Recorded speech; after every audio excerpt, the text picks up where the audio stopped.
Et coucou cher art journaliste, c'est Marie de l'âme du féminin. Je te fais une vidéo dédiée à la valise de l'art journaliste. Quoi mettre dans ses bagages quand on est art journaliste, qu'on part en vacances et comment faire pour avoir un maximum de potentiel de création dans un minimum de place. C'est parti. Alors habituellement ma trousse d'art journaliste elle ressemble à ça. Mais faut dire c'est un petit peu grand quand même si je veux partir en voyage, si je dois le mettre dans un sac à main ou un petit sac de week-end. Il n'y a pas que les grandes vacances d'été où on part 15 jours avec une énorme valise. Et ça c'est ma trousse en fait de bureau. Mais si je vais partir en voyage, je prendrais plutôt une trousse de cette taille-là, tu vois, vraiment réduire un petit peu les proportions. C'est plus facile à glisser dans un sac à main, à glisser dans un sac de week-end. Alors, quoi mettre, comment choisir, comment faire en sorte d'avoir suffisamment de quoi créer c'est la question que m'a posée plusieurs art journalistes ces dernières semaines. Et donc c'est parti pour un tour d'horizon. Donc là, si je vais faire l'exercice de style avec toi, tu vois, cette trousse, elle est vide. C'est parti. Alors, si je vais choisir parmi tous mes crayons, en fait, c'est plutôt une stratégie. C'est vraiment un questionnement face à soi-même. Il n'y a pas de bonne ou de mauvaise réponse de quoi mettre ou pas dans sa trousse. C'est vraiment ça qu'il va falloir faire comme exercice. Je ne peux pas le faire pour toi, mais je vais te montrer moi mon processus.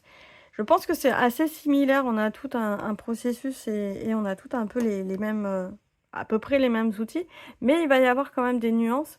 Donc ce que moi je vais mettre de côté dans ma trousse à moi pour partir en vacances, pour partir en week-end, je suis sûre et certaine que ce n'est pas ce que toi tu vas mettre. Alors là, tu vois, par exemple, je vais prendre les outils, ce que j'ai ici, je vais faire déjà un premier tri, oui, non. Ça, c'est ma trousse d'essentiel à moi, déjà. Première trousse d'essentiel, donc oui, mon essentiel, c'est un tube de colle, parce que même si je n'emporte pas de papier avec moi pendant un voyage, je ne vais pas chercher à prendre des chutes de papier ou un magazine spécifique pour le découpage. Par contre, je sais que je vais trouver forcément des flyers, des choses promotionnelles là où je vais aller. Donc, tube de colle, pour moi, c'est un indispensable, c'est une obligation. Là, pour le moment, je mets de côté crayon, gomme, parce que taille crayon et gomme, je ne sais pas encore si je vais les utiliser. Ici, j'ai pas mal de marqueurs. Je ne vais pas prendre tous mes marqueurs. Voilà, du coup, je les sors tous. On va regrouper par catégorie. Je ressors tous les marqueurs. Alors, pourquoi j'ai autant de marqueurs? Il y a plein de raisons à ça. Ça, c'est un marqueur à alcool. On peut écrire sur tout et n'importe quoi. Donc, à solvant et donc sur de la peinture acrylique. En vacances, perso, j'emporte pas de peinture acrylique. Et encore que je commence à me dire qu'un petit tube de peinture blanche, ça peut être pas mal à mettre dans sa petite trousse. Donc peut-être, mais dans l'absolu, un marqueur comme ça, il n'aura pas son utilité parce que même si je prends un petit tube de peinture blanche, je vais pas prendre mon gros pot d'1 kilo. Je trouverai autre chose pour écrire par-dessus. Même un stylo bic pourra faire l'affaire. Donc celui-là, il reste à la maison. Là, c'est un stabilo noir. Je l'utilise très peu pour le moment. J'ai pas encore bien pris mes marques avec. Donc pareil, il reste à la maison. Ça, c'est le Liquitex Chrome. C'est un de mes stylos feutres préférés qui fait un effet métallique. Le petit hic, c'est que selon sur quoi j'écris, il va avoir un effet huileux sur l'arrière de ma page. J'y reviendrai un petit peu après sur quel type de carnet emporter. Mais clairement, en voyage, c'est pas terrible. Et en plus, s'il commence à couler, je vais en avoir de partout, ça va être la cata. Donc ça, je l'oublie aussi. Ici, j'ai des marqueurs Posca blanc, noir. Ça fait partie de mes essentiels. Et là, sur le coup, même si le Posca venait à couler, enfin, ça m'est jamais arrivé jusqu'à maintenant, déjà.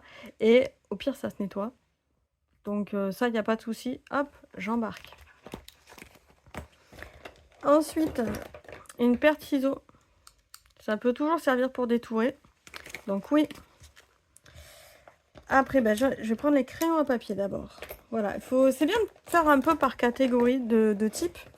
Et c'est un peu la méthode Marie Kondo. Quand elle trie les choses, elle regroupe d'abord par catégorie avant de choisir. Parce que c'est là où on évite d'avoir des doublons en fait. Donc là, je ressors tout ce qui va être attrait au crayon gris. Ou au fusain. Donc ici, j'ai regroupé, tu vois là, j'ai un crayon H2. Particulièrement en vacances, ça va pas m'être utile, à moins d'être quelqu'un qui crayonne énormément. Moi, c'est pas ma pratique artistique. Donc, un seul crayon à papier de base, ça me suffit très bien. En plus, il est pas grand, c'est parfait. Donc, je vais mettre celui-là et le Crétarium de côté. Rien à faire dans une trousse un peu de secours, en fait. C'est vraiment ça. C'est la trousse de secours pendant les voyages et les vacances d'art journaliste. Ici, j'ai tout ce qui a trait au fusain. J'aime beaucoup les effets fusain. Donc, mais par contre, ça ne va peut-être pas me servir d'avoir la sanguine, le crayon blanc, le fusain, ici 8B, etc. Je m'en choisis qu'un seul. Ça sera déjà largement suffisant. Surtout en doublon du crayon à papier. Si on n'a pas du tout tendance à crayonner, on peut se contenter que d'un seul des deux d'ailleurs. Mais moi, je l'aime bien mon crayon à papier. Donc, je prends les deux, mais il n'y a pas d'obligation. Ce que je peux faire ici, par contre, sur ce crayon-là, pour éviter d'avoir un trop gros taille-crayon, parce que ce taille-crayon-là ne sera pas suffisant, il ne rentre pas dedans. C'est pas le même bon diamètre. Eh bien, c'est de tailler mes crayons avant de partir. C'est rare, surtout les crayons de couleur, on va y revenir. Mais c'est rare de consommer vraiment le crayon de couleur, à moins de faire que des dessins complètement à la couleur et les pages entières. Mais au fusain, c'est rare de consommer. À partir où on part vraiment 15 jours, dans ce cas-là, ça vaut le coup de prendre le taille-crayon. Et si c'est pour un week-end, on le taille avant de partir du week-end. Ensuite, ici, j'ai plein d'estompes différentes, parce que j'en ai pour chaque couleur. Alors, j'ai ma très grosse, pas pratique en voyage en vacances, donc je la laisse à la maison. Et là, j'en avais pour chaque couleur et des tailles différentes. Donc voilà, je prends la noire, je laisse les autres à la maison. Hop. Là, on a encore pas mal de place. Ensuite, j'ai deux pinceaux réservoirs d'eau parce que j'en ai un vieux avec lequel je fais pas trop attention aux détails et il y a des poils qui partent un peu de partout, mais c'est pas grave quand je fais des gros aplats. Et il y en a un qui est un peu plus récent, donc je vais garder le plus récent. Plus de finesse, mais dans l'absolu, je vais pouvoir le conserver. Pourquoi je vais prendre un pinceau réservoir d'eau? Parce que on pourra déjà partir en vacances avec ma petite palette de couleurs ici. C'est super pratique. Donc, je vais y revenir après sur les couleurs, mais une palette d'aquarelle comme ça, c'est vraiment fait pour partir en voyage. Il n'y a pas besoin d'une énorme grande, au contraire. Plus il y a de couleurs, plus c'est compliqué de choisir la couleur. Moi, je préfère faire mes propres mélanges de couleurs ici. J'ai mes bases, et comme tu vois, elles commencent à être bien utilisées avec le temps. Et ça se faufile partout dans le sac, dans la poche. On a déjà la palette de couleurs. On a de quoi juste faire des ombrages d'ailleurs. Parfois, on peut faire ses propres ombrages avec l'aquarelle. Donc ça, c'est presque le must-have. Pour moi, quand je pars en voyage, pourtant, je suis pas aquarelliste. Hein, mais avec un petit pot de peinture blanche, un petit tube de peinture blanche, on le met dedans. On peut mélanger son aquarelle avec sa peinture blanche. Ça fait quelque chose de beaucoup plus opaque. Donc, on peut travailler en recouvrement par-dessus. Et ça prend pas de place. Ça va pas couler non plus. Ça peut faire un effet un peu encre aussi, mais ça va pas couler comme de l'encre. Donc, c'est hyper pratique. Si on n'a pas de palette d'aquarelle, ce que je peux comprendre, en plus, celle-là, il faut vraiment pas plus de godets. Il y en a déjà largement. On peut partir sur les crayons de couleur, les crayons aquarellables. Donc, le problème, c'est qu'après, on se retrouve avec beaucoup de crayons de couleur, beaucoup de quantité là, sur le coup à trimballer. Comment faire ces choix?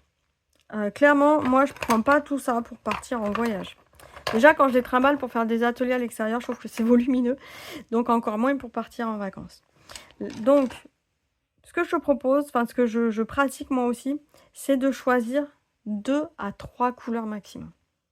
Tu vas me dire, c'est pas beaucoup, c'est vrai. Mais si on les choisit bien, on peut les combiner. Et ça dépend aussi de l'ambiance que tu veux donner.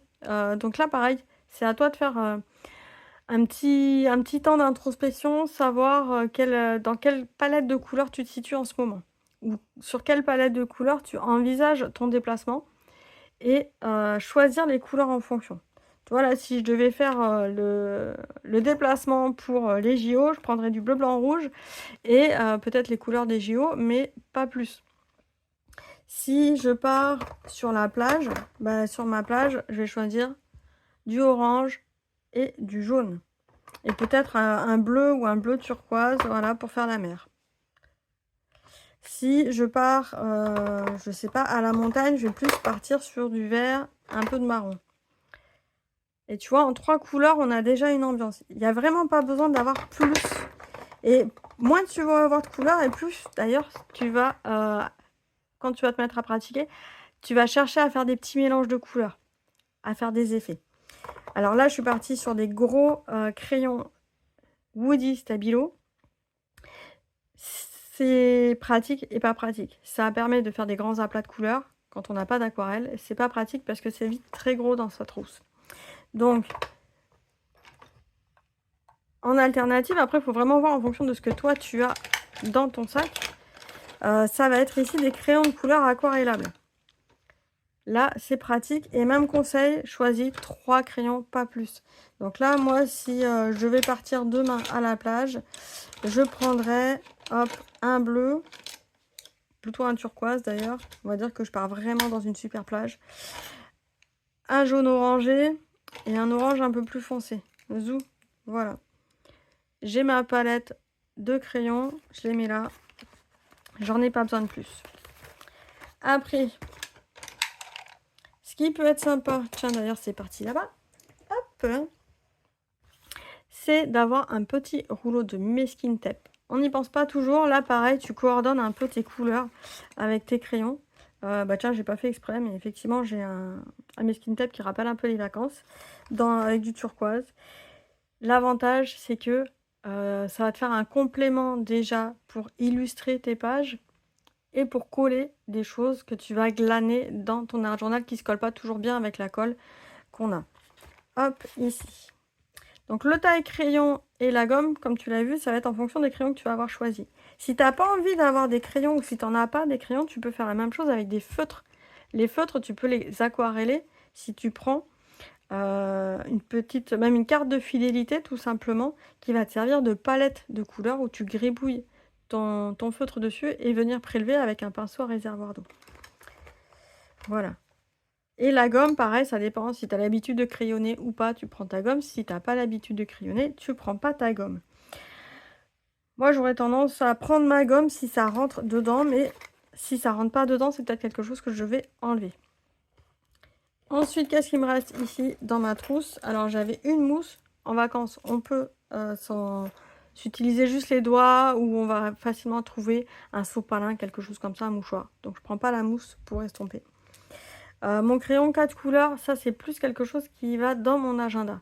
On est en vacances, ça va pas dans mon agenda. Ça va pas dans ma trousse de vacances. Et là, après, j'ai un compas.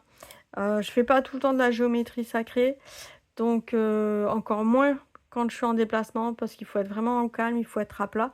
Si on a envie de dessiner en extérieur, ça va pas forcément être la technique et mes envies d'exploration. Donc mon compas, il reste à la maison aussi. Enfin, peut-être mes indispensables aussi à moi, ça va être, dernière petite chose, même si j'ai pris, alors après ça peut être en doublon ou pas, avec le Posca noir. Donc ça, pareil, ça serait ma trousse, elle commence déjà à être pas mal remplie. Le blanc, c'est sûr que je le garde. Mais là, si je dois prendre un feutre noir, je me pose la question. Entre noir et noir, j'en ai peut-être 2. Je vais pas prendre les 4 parce qu'ils sont des effets de lignes différentes. Hein, mes 4 crayons, ça sert à rien. Enfin, ça sert à rien. Quand on est en vacances, on va à l'essentiel. Donc, si je veux un effet différent, bah, je m'arrange pour en faire un effet différent sans avoir forcément l'outil complètement adéquat. On part sur une trousse de survie, hein, on part pas sur une trousse de confort. Donc prendre un feutre noir, dans ma pratique, j'utilise beaucoup le feutre noir. Et à choisir entre le feutre noir et le Posca. Celui-là, c'est un feutre noir de qualité, qui est certes à base d'eau, mais une fois qu'il est bien sec, il est permanent. Donc je vais plutôt partir sur un feutre plus fin que je pourrais doubler en ligne pour faire plus épais, plutôt qu'un gros feutre qui me prend vite beaucoup de place et je vais pas pouvoir travailler en finesse. Voilà. Donc c'est là où on va ajuster justement le matériel, pas chercher à avoir toutes les possibilités dans sa trousse. Et là, tu vois que j'ai déjà pas mal en fait de matériel dedans. Largement de quoi créer. Ça se ferme. Alors, hop. Pourquoi j'ai une petite forme un peu bizarre? Parce que j'ai mes ciseaux qui ont une forme un peu bizarre. Ils sont peut-être un peu grands d'ailleurs. Alors peut-être chercher des ciseaux qui sont un peu moins grands sur cette forme-là. Voilà. C'est vrai que les ciseaux rentrent pas trop dans cette trousse-là. Donc voir si j'ai des ciseaux plus petits. Je peux en avoir des plus petits, mais ceux-là, ils sont déjà pas très grands. Voilà pour la trousse. La petite palette de couleurs, moi, je vais la avoir à côté. Donc pas forcément avoir des crayons de couleur. Il me manquait juste un tout petit peu de peinture blanche. Donc là non plus pour la peinture blanche, pas besoin d'un gros bidon de peinture blanche. Un petit comme ça va très bien. Ça rentre dans la trousse. Voilà. Alors c'est vrai que ma trousse elle est quand même petite. Hein. Mais on est bon, c'est mes ciseaux qui veulent pas passer en fait. Mes ciseaux ils sont trop grands par rapport à mon côté de trousse. Mais voilà, la trousse moi pour partir cet été en voyage, en déplacement. Ensuite, on arrive au carnet. Quel carnet choisir quand on veut partir en vacances? Quand on veut le mettre dans son sac à main, son petit sac de week-end. On va éviter les formats A4 parce que de toute façon, ça risque pas de rentrer facilement dans une valise. Mais bon, si on se sent de faire du A4, on peut. Si on a envie de continuer son art journal qu'on a déjà entamé chez soi, bah on peut aussi, il n'y a pas de souci, il n'y a pas de restriction. Si on veut faire vraiment le côté art journal de vacances, et bien là je te montre deux formats. Ici c'est un format carte postale 10,5 x 15,5. Alors là c'est plus, c'est vraiment un format parce que là c'est du papier aquarelle, mais on peut partir sur un format comme ça petit.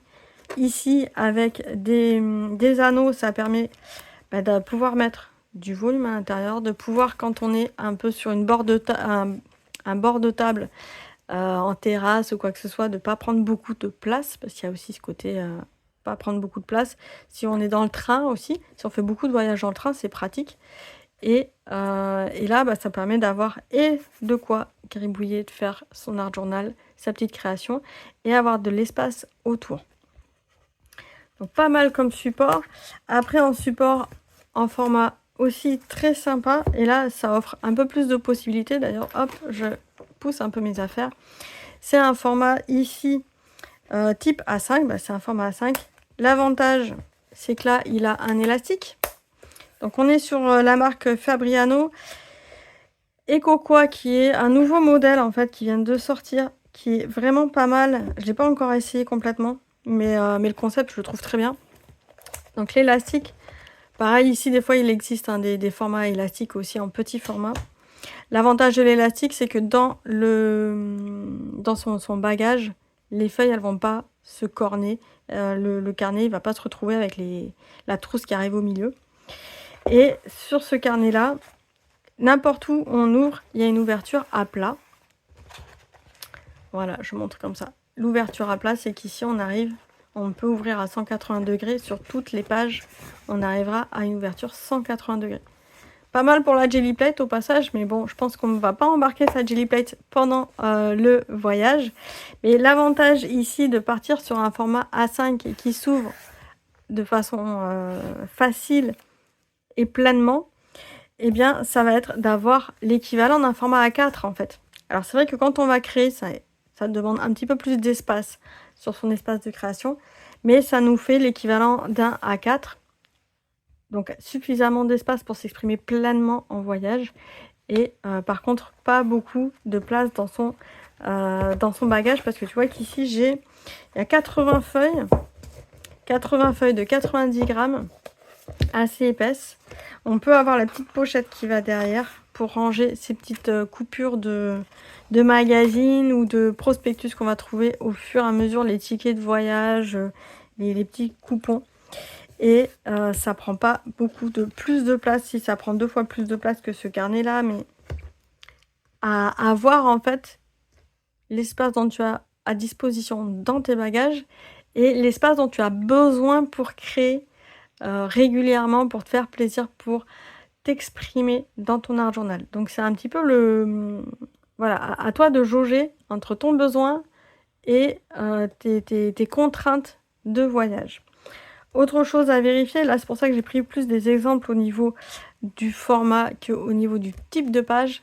En fonction de type de page, ton type de page, tu vas le choisir en fonction du matériel que tu vas avoir mis dans ta trousse forcément.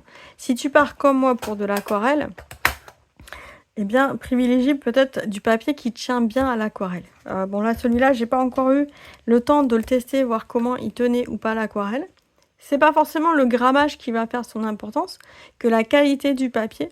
En général, c'est écrit quand on achète un carnet, si c'est un carnet qui tient à l'aquarelle, qui est un petit peu multitechnique, ou si c'est plutôt un carnet de croquis, un carnet de cribouillage. De cribouillage, non, ils ne le mettent pas comme ça, mais ça va être croquis, multitechnique, aquarelle, technique à l'eau, technique sèche. Voilà, c'est ce genre de choses qui va pouvoir aiguiller. Technique sèche, on va être plutôt sur des crayons de couleur, des craies pastel gras. Parce qu'en fait, on rajoute pas d'eau par-dessus. Par contre, tout ce qui est aquarelle, peinture, etc., on est plus sur des techniques humides. C'est pas parce que la feuille n'est pas épaisse qu'elle ne peut pas avoir de technique humide. Voilà, on va enlever déjà ce premier a priori. Par contre, de quand même chercher, voilà, est-ce que le papier va bien supporter une technique humide pour éviter, parce que des fois le papier va absorber trop vite la technique humide. Et donc la couleur, elle va se fixer, on va pas pouvoir faire des jolis effets aquarellables, tout simplement. C'est plus sur cette gamme-là. Et d'ailleurs, on peut avoir des papiers épais qui seront pas tip-top pour un effet aquarelle. Donc, mais bon, si tu fais pas d'aquarelle, c'est pas grave. Si tu pars plus sur du collage, des choses comme ça, c'est pareil, tu peux partir sur des papiers qui supportent mieux le collage. Et donc bien choisir aussi en fonction de la colle que tu vas avoir choisi. Si tu pars sur le collage, il y a quelque chose qui me vient, c'est forcément la petite pochette, elle va être d'autant plus pertinente à avoir. Ou même te créer une pochette à côté, hein, tu n'es pas obligé forcément d'avoir l'art journal qui contient déjà la pochette. Tu peux te créer déjà ta propre petite pochette avec un minimum de découpe, soit juste de fond de page, j'allais dire, ou voilà, des découpes colorées d'ambiance, ou par contre des éléments un peu plus précis. Si tu sais déjà, par exemple, si tu as un voyage dans un pays particulier, tu peux reprendre ces éléments-là déjà dans une pochette à l'avance. Mais n'y passe pas trop de temps parce que tu vas voir qu'il y aura de toute façon sur place, dans ton déplacement, des éléments du quotidien que tu vas pouvoir ajouter, agrémenter ton carnet. Et c'est ça qui va faire la richesse de la pratique de l'art journal pendant le voyage. Autre petite chose aussi, je voulais revenir avec toi sur ce qu'il y a dans la trousse en fait. Sur comment utiliser au maximum ce qu'on a dans la trousse. Eh bien, tu vois que tes ciseaux, ils ont des formes. Il va y avoir des ronds, par exemple. On peut très bien utiliser ici le rond des ciseaux pour faire des cercles sur son art journal. On n'a pas besoin de pochoir, on n'a pas besoin de tampons. Moi, j'aime beaucoup tout ce qui est pochoir, tampon, ce qui me permet d'ajouter des formes. Et là, en fait, il y a déjà tout dans ma trousse. Je vais pas rajouter, prendre des pochoirs, même si j'aime beaucoup utiliser les pochoirs de chez moi. Je vais pouvoir utiliser ce que j'ai dans la trousse. Donc, j'ai des cercles, déjà. Là, je vais avoir aussi des formes. Là, tiens, j'ai quelque chose pour racler. J'ai pas de carte de fidélité, mais là, je vais avoir quelque chose pour racler. Ici, pareil, j'ai des cercles. Là, je vais avoir quelque chose de cranté, donc je peux très bien mettre un peu de peinture colorée ou même un petit peu d'aquarelle dessus avec mon pinceau ou même mon doigt et passer dessus. Voilà pour beaucoup de choses sont possibles en fait avec ce qu'on a déjà à portée de main. Petite chose aussi que j'ai oublié de mentionner, qui me vient là parce que j'ai parlé de mettre sur les doigts, c'est le chiffon. Alors, moi j'ai tendance à avoir beaucoup d'allergies, j'éternue tout le temps, et donc j'ai toujours mon stock de mouchoirs dans mon sac à main. Donc le chiffon en art journal, en déplacement, ça sera les mouchoirs que j'ai dans mon sac à main. C'est pas forcément les chiffons que j'ai déjà à la maison où j'utilise d'anciens textiles, que j'utilise plusieurs fois, qui sont un peu plus économiques que de prendre des sopalins. En voyage, je m'autorise à plutôt prendre des mouchoirs, des choses jetables, qui vont pas traîner dans ma trousse parce qu'elle a déjà pas beaucoup de place. Mais tu peux rajouter, si tu préfères toi, un chiffon à l'intérieur comme ça au cas où. Ça évite d'avoir les mains un petit peu colorées qui aillent aussi dans le sac à main, dans le reste du sac à main. Donc ça fait partie pour moi des indispensables. Surtout, voilà, même des fois pour essuyer son pinceau à réservoir d'eau de l'aquarelle. Pour l'essuyer, on a besoin d'un support chiffon. Donc moi en général c'est le mouchoir. Voilà ce qui manquait dans cette petite trousse. Donc à toi de voir en fonction du matériel que tu as chez toi. Limite-toi à 3 couleurs. Je sais c'est dur. Si tu as une petite palette comme ça, c'est l'idéal. Tu vois que là, hop, moi la trousse, ça prend pas énorme de place. Mais 3 couleurs à l'intérieur. Une petite palette. Si tu as une trousse un petit peu plus grande, tu peux faire jusqu'à 6 couleurs, allez. Mais plus tu vas te limiter et plus en fait ça va te stimuler au niveau de ta création. Si tu as envie d'avoir des feutres plus des crayons de couleur, c'est possible aussi, mais 3 de chaque. C'est un peu le challenge. Mais tu vas voir que tu te sentiras légère et vu que ça sera léger dans le sac, ça sera plus léger à sortir et ça va se faire de façon plus volontaire, plus spontanée. Tu l'auras compris, le choix du matériel à mettre dans tes bagages, c'est vraiment en fonction de tes techniques, de ta façon de créer. Choisis des ustensiles multifonctions ou en plus petit modèle si possible. N'investis pas forcément spécifiquement pour partir en vacances, c'est inutile. Et ne t'en fais pas, le voyage va te faire découvrir de quoi créer dans ton art journal. On en a toujours trop, quoi qu'il se passe. Ne pense pas l'inverse. On a toujours ce qu'il faut pour créer avec soi. Si moi ça m'intéresse, si tu as envie de partager tes petits bagages d'art journaliste dans les commentaires, ça m'intéresse. Tu vas aussi trouver en lien dans le descriptif de la vidéo tout le matériel que j'ai utilisé, que je t'ai montré dans cette vidéo. N'hésite pas à cliquer dessus, à aller voir, comme ça tu auras plus le détail de ce que moi j'utilise de façon générale dans ma pratique d'art journaliste. Je te souhaite un excellent été, à très bientôt dans une prochaine vidéo. Ciao ciao!